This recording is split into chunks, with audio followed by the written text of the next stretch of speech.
The word jihad is mentioned in the Quran about 41 times. The words mercy, peace, and compassion are mentioned about 355 times. Yes, come in. Come on in, Riaz. Sit down, please.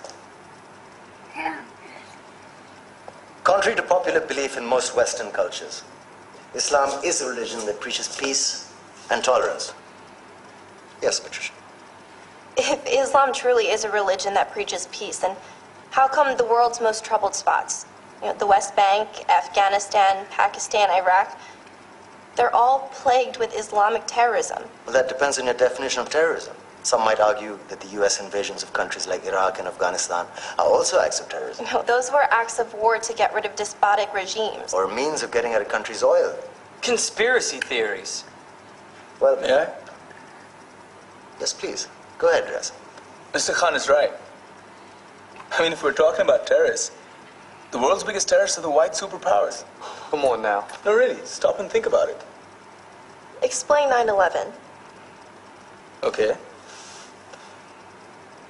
Do you know how many people died in the Twin Towers strike? Around 3,000. And do you have any idea how many people died in the bombing of Afghanistan? Take a wild guess. More than 15,000 people died. And that's just conservative figures.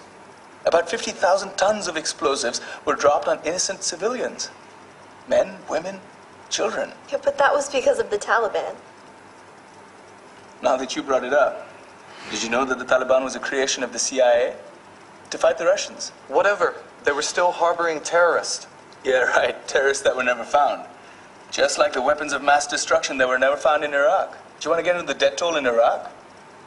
500,000 civilians and counting. And what do Britain and America say when they don't find these weapons? It's simple. They just say sorry. And still refuse to relinquish control of these countries. What are you trying to say? What I'm trying to say is that just because you're American, wear a fancy suit, and call yourself the president, doesn't make you any less of a terrorist.